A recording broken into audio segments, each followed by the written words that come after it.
If you are tired of feeling stuck with money and you want to get the flow going again, this video is for you. I am covering 9 personal finance tips that are going to shift your financial situation from the mud into clear waters. And yes, there's a water theme going on here because I am a part of TeamWater, which I'm going to tell you about later on in the video. So stay tuned. Hello and welcome. My name is Lissa. I'm a personal finance expert and a certified financial planner, and I am on a mission to change who gets to build wealth by helping make financial knowledge and financial confidence more accessible to all of you. Now, before I dive into these 9 personal finance tips to help get your money flowing, the most important thing that I want to say is just get started. Being proactive about your money rather than only reacting when something drains your bank account or when an emergency hits. Being proactive is what's going to put you in the best position to build wealth and clear any blockages before they build up. I have split these 9 tips into 3 different categories: beginner, intermediate, and advanced. So let's jump right in with the first category, beginner tips. Tip number 1, find the leaks, aka identify wasteful spending. Before you can build a strong financial system, you have to make sure your money isn't leaking out, and worse, leaking out quietly without you noticing. Even if plugging all these small holes isn't going to be a long-term wealth strategy, it will restore the flow and give you more control of your money in the short term. So in a practical sense, what this means is you have to identify areas where your spending is not aligned with your goals. These leaks could be unused subscriptions, excessive delivery fees, duplicate services that you forgot you were paying for, or even impulse purchases that don't reflect your values or priorities. Here are some tips of what you can do.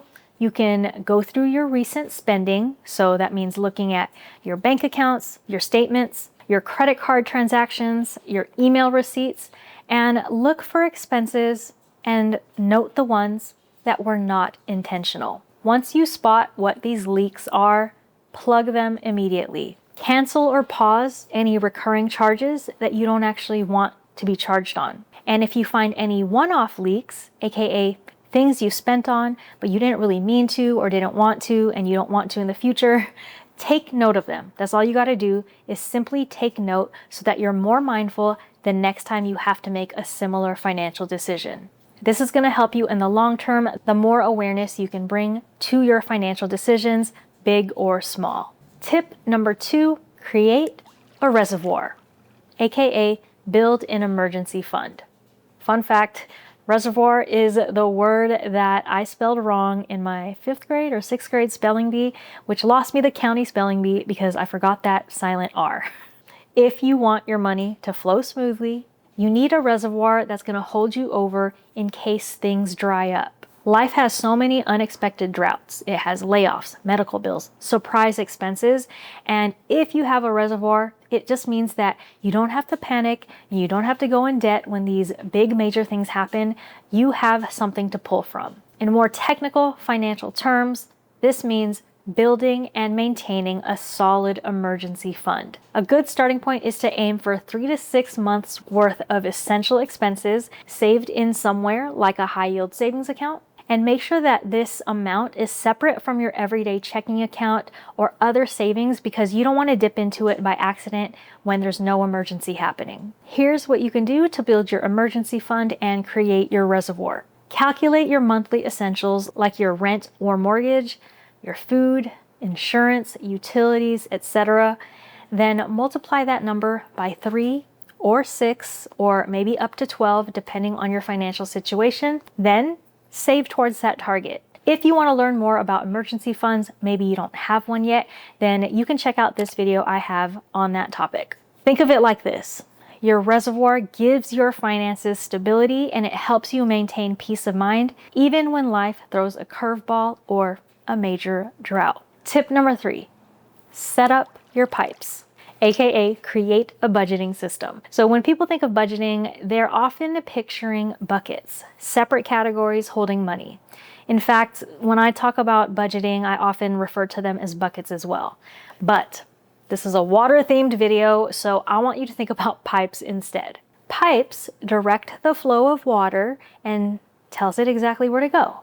Similarly, I want you to think about your budgeting system as you being in control and telling your money exactly where to go, and if you can, doing it automatically and more efficiently. Having a plan, having a pipe is going to reduce leaks, which means less confusion about where your money goes. In financial terms, what this means is have a proactive system where you are choosing what your money is going to do before you spend it. Instead of just tracking past spending and looking at last month and realizing you spent too much on groceries, I want you to set up your bank accounts, your transfers, and your various tools that you use to manage your money, and make sure that you have a plan for your money. That means you want to route your income towards your savings and investments, your bills, your day-to-day expenses, and of course, for fun as well. To set up those pipes, you can use a budgeting method like zero-based budgeting or the pay yourself first approach.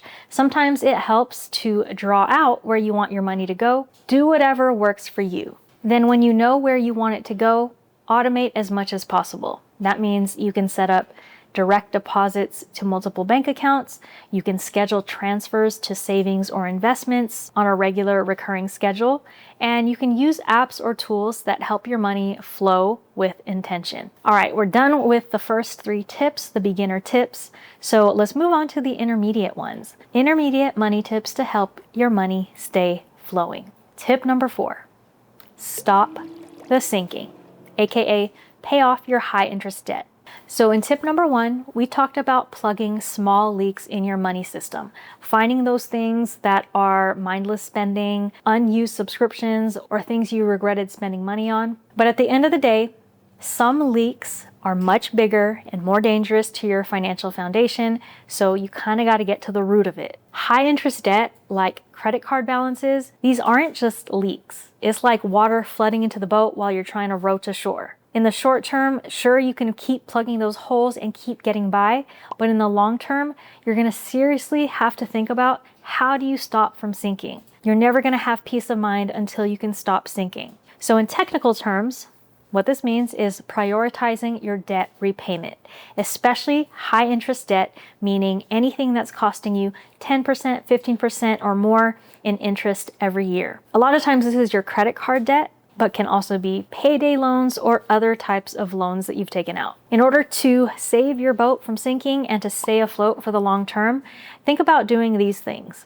Focus on paying your high interest balances first. This would be called the debt avalanche method, but honestly, any debt payoff method will be great for you, even if you do the debt snowball method. The point is you want to have a plan. Another thing you can do is to consider consolidating your debt or refinancing if it lowers your interest rate and if you qualify, but this is something you need to explore to see if it makes sense in your situation. And this is my favorite tip, which is avoid adding more water, aka adding new debt, while you're trying to stop the sinking. You literally cannot sail towards wealth if you are constantly sinking. So think about how you want to start lightening the load and how you want to go further than just plugging the holes, but to get to the root of the problem and be able to float long term. Tip number 5, increase your stream, aka increase your income. If you want more money flowing, more water flowing, you can't just stop leaks because at some point there won't be enough water. You also want to strengthen the stream, the source of it. So the same is true for your money, right? There's a limit to how much you can cut back. There's a limit to how much you can cut down your expenses and be smart with the money that you have. Whereas your income potential, the amount of money you start with, that has a lot more room to grow. It's limitless. So in financial terms, this means find ways to increase your cash flow. This could be through your 9-to-5 by working towards a pay raise strategically. This could be a side hustle. It could be looking into passive income strategies. Whatever it is, you want to make sure that growing your income is part of your plan because that's going to help give you more financial flexibility later on in the future. So here are some ways you can open up the tap wider and increase your cash flow. Number 1, like I said, strategically go for a pay raise or a promotion, or even if that means looking for another job, do that. If you're asking for a raise or promotion at your current job, come prepared with results you've delivered and make the case that you are adding value that deserves more pay. You can also monetize your skills. Consider freelancing or tutoring or creating a digital product. Anything that might take some time and effort up front, but it's going to help boost and accelerate your path towards building wealth. You can explore new income streams. Is that rental income you want to go for? Dividends, consulting, or part-time work? Make sure you do it without burning out, but definitely consider how you can bring in more. And finally, you can also leverage employer benefits. A lot of times your employer might offer things like tuition reimbursement, support with getting certifications, things that can help your personal and professional development and lead to higher earning power down the line. So even if you can't increase the tap immediately, what you're doing is going to the source of it and hopefully increasing it down the line. Tip number 6, the last one in the intermediate category, and that is to use a water timer, aka automate your finances. So you know those sprinklers that water your yard on a timer so that you don't have to think about it, you don't have to turn it on and off every single day? That's what you want for your money. You don't want to have to spend every day manually moving money from here to there, paying bills, worrying about due dates. If you can set up your system properly, you can save yourself a lot of time and energy, and it'll help you not miss things and affect things like your credit. Earlier, I did allude to basic automations like paying yourself first through a direct deposit or setting up an automatic transfer, but now I want you to take this a step further. Automation does have to do with convenience and saving you time and energy, but I think it's also about strategy. If you can set up this system that supports your long-term goals, it's going to free up energy from your brain and set you up for financial success for the rest of your life. So here are some ways to level up your automation. You can align your transfers, your automatic transfers, with your payday so that your money flows to where it needs to go, savings, bills, investments, before your lifestyle spending, your day-to-day spending can use up that money. Another thing you can do for your automation is to auto-invest, whether that's retirement accounts, taxable brokerage accounts, or other types of apps. Make sure you're automating your investments for long-term growth. Earlier, we mentioned setting up pipes and how to determine where your money's going to go. Now you're deciding exactly where those pipes are going to lead into and how much they're going to pump in for your future. Another thing you can do is if you use a budgeting tool, for example, like YNAB or Monarch, you can auto-categorize your spending and also flag overages and have notifications if you go over anything so that you'll be aware if there's anything not working in your system. Think of this like installing a smart irrigation system for your money. It's going to water all of the right goals at the right time so that you can spend less time focusing on it and more time growing the life you want and doing other things. You shouldn't have to manage every single drop of water. Same thing with money. All right, we are 6 tips down and on to the last 3 tips on the list, which are the advanced tips. But first, I do want to take a quick second and tell you about TeamWater. TeamWater is a creator-led crowdfunding campaign led by Mr. Beast and Mark Rober, 2 of the biggest YouTubers on the planet. And I'm proud to support their mission, which is to raise $40 million in August 2025 to help bring clean water to 2 million people around the world. 1 in 10 people on Earth still live without clean water. And together, they believe we can change that, and I believe it as well. They've partnered with WaterAid, a globally respected nonprofit that's been doing this work for over 40 years across 30 plus countries. Something to note is 100% of TeamWater donations are going to go directly to WaterAid and their partners and not to any of us creators who are part of this campaign. Middlemen are not going to get money out of this. We are just supporting the cause, which I think is a great one. So for every $1 you give, 1 person gets clean water for a whole year. $20 gives them clean water for decades.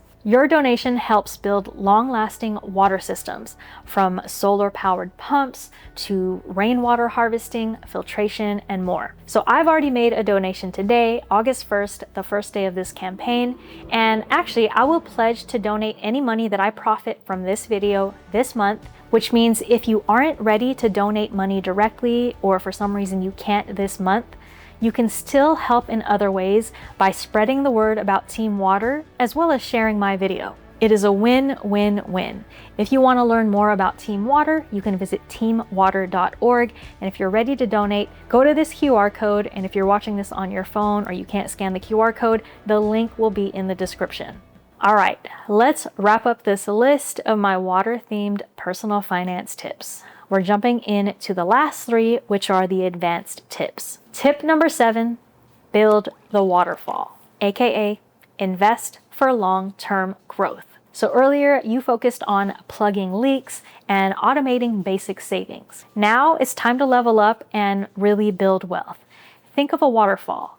Once you've got steady streams flowing into it, you can direct that powerful current into investments that grow exponentially over time. This tip is about long-term strategic investing. For example, you can use tax-advantaged accounts, for example, IRAs, 401ks, HSAs, health savings accounts, for those of you who have access to them and are based here in the United States, but you can also use taxable brokerage accounts. Strategic investing can also include shifting your investing strategy. Maybe outside of basic index funds, you can think about more personalized or diversified portfolios or invest in assets or securities that you're interested in. You can also start thinking about timelines, tax strategy, and other account types that you can invest in beyond the ones that are just handed to you. I know for me, for a very long time, I was given a 401k at my job, and so I put money in it, and that's as far as my investing went. If you really want to take things to the next level, now is the time to explore other places you can invest beyond just what's handed to you. To reiterate, this isn't just about starting to invest. It's about investing smarter and building a system that is going to grow. Tip number 8, engineer your flow, aka create a resilient financial ecosystem. So if you think back to tip number 5, we talked about increasing your income, increasing your stream. I want you now to think bigger. Think about the whole ecosystem. If you think about nature, you have a thriving river system that doesn't just rely on one source. It could draw from snow melting, it can draw from springs, from rainfall, from other sources of water. And then it ends up all flowing together. If one source dries up, the others keep it alive. I think your finances should work in a similar way. When you get all your foundations down and you're now in more advanced steps of your personal finances, you want to start thinking about how to build the ecosystem. This is where multiple income streams and different investment types all feed into one strong, sustainable flow. So what can this look like? Well, you can diversify your income. Beyond your main source of income, your main job, or your main business, you can start exploring other income streams that will support you long term. So yes, you can start with thinking about a side hustle or a part-time job, but I think those things are more temporary. If you want to sustain income streams longer term, think about investing in real estate, buying or starting a business, or other investments that can provide cash flow. One way to think of this is income insurance. A lot of people rely on one source of income. If they were to get laid off, they'd be screwed. This is not an official financial term, but I say income insurance in the sense that if you have multiple sources of income and you lose one of them, yes, that would suck, but at least you have the other ones that can help carry you through. So that was diversifying your income. You can also think about diversifying your investments, meaning don't put all your eggs in one basket. Spread your investments across different asset types, stocks, both domestic and international, bonds, real estate, and other long-term vehicles depending on your risk tolerance. And if you don't know what your risk tolerance is, now's the time to figure it out and learn about the various investments out there so that you can start putting your money in places that align with you and align with your longer-term goals. And finally, another way to support this ecosystem is to think about your time horizons. Organize your money based on when you will need it. For example, for money you need in the immediate term, like current day, day-to-day, most people keep that money in checking accounts. For short-term money that you need in the next few weeks to the next few months, people typically put money in savings accounts or other FDIC-insured accounts like high-yield savings accounts, certificates of deposit, etc. Then you have the money that you don't need anytime soon, but maybe you need it in a few years, more midterm or long term, 5, 10, 15 years out, or retirement. When you start thinking about your money based on when you need it, you can decide more strategically where to keep it, where to store it, where to invest it in ways that make the most financial sense. So the goal here isn't to overwhelm yourself by trying to build this entire ecosystem from scratch. It's to keep this in mind as your financial system progresses. We've made it to the last tip, number 9. This is probably my favorite one, and that is to flow with purpose, aka align spending and align your whole financial life with your values. So think of your money like a river. Without proper direction, it can flood into random places. Sometimes it's helpful, but a lot of times it's wasteful. But if you can guide that river and that flow with intention, you're going to end up nourishing what matters most to you.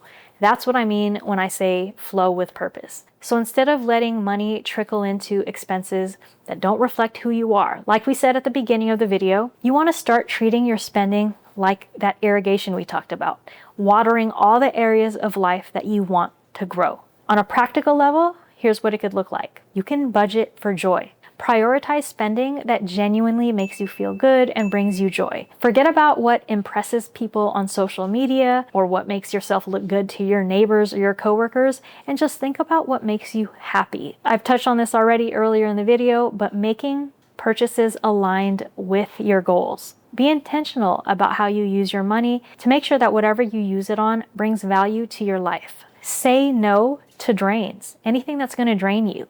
Expenses, subscriptions, things that don't serve you, don't spend on them. When you can get your money to flow in alignment with your values, everything's going to feel lighter. You're not just going to be chasing more, you're going to be building a life that feels good to live. And that's the best way to approach wealth, in my opinion, is you want to build wealth, but you also want to feel good about it. All right, that is the video. I hope this was helpful, and I hope you guys enjoyed my water-themed financial tips. But more importantly, if you want to be a part of TeamWater and you're watching this right now in August 2025, you can support either by donating any amount to the link that I'm going to drop in the description, or by simply sharing this video. Spread the word about TeamWater, and I hope you support the cause as well. I appreciate you guys. Until next time, peace out.